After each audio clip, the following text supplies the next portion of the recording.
Cette fille est venue chez son beau-frère par surprise, mais découvre que c'est en réalité un très grand ritualiste qui utilise les femmes pour sa richesse. Restez jusqu'à la fin pour voir ce qui va se passer.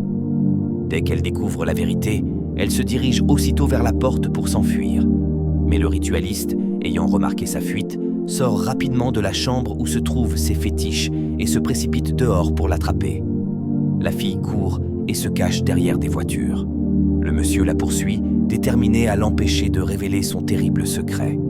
Arrivé près des voitures, il continue de chercher autour, mais la fille, très maligne, se déplace discrètement d'un côté à l'autre pour ne pas se faire repérer.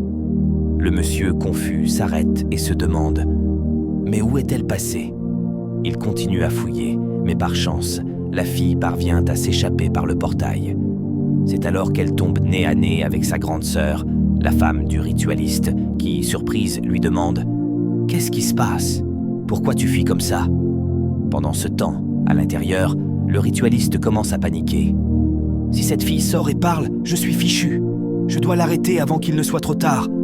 Elle mérite la mort. » Dehors, la petite sœur essoufflée supplie sa grande sœur. « Il faut qu'on parte tout de suite, sinon on risque de perdre la vie. Ce monsieur que tu appelles ton mari est un très grand ritualiste. Je l'ai vu transporter une fille morte dans sa chambre, c'est pour ça que j'ai fui. » Mais sa sœur, confuse, lui répond « Mais de quoi tu parles? Tu perds la tête. C'est mon mari, et depuis toutes ces années, je n'ai jamais rien vu de tel. J'espère vraiment que tu te trompes. » La fille insiste. « Grande sœur, je sais ce que j'ai vu. Si tu tiens à ta vie, fuyons maintenant. » Mais la femme reste dans le doute. « Je ne comprends pas. C'est mon mari, et je l'aime. Je vais entrer et lui parler de tout ce que tu viens de dire. » La petite sœur, désespérée, lui dit « Pourquoi tu ne veux pas me croire? On dirait que tu es aveuglé par l'amour et l'argent. Cet homme est dangereux, il va te tuer, je t'en supplie. » Elle ajoute « Moi, en tout cas, je pars avant qu'il ne soit trop tard. » Mais la grande sœur l'ignore, entre dans la maison, puis se dirige vers la chambre.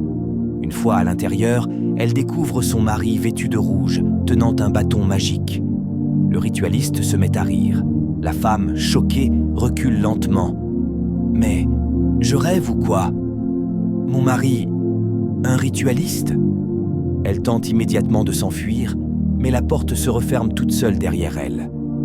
Une chose monstrueuse et horrible est sur le point de se produire. Le monde d'aujourd'hui est vraiment cruel. Qui pourrait imaginer que son propre mari voudrait l'utiliser pour un rituel? Toi qui regardes cette vidéo, que Dieu t'épargne de ce genre de situation. Si tu crois, tape « Amen » dans les commentaires. Partage la vidéo pour avertir d'autres femmes, laisse ton avis en commentaire et abonne-toi pour ne pas manquer la partie 2.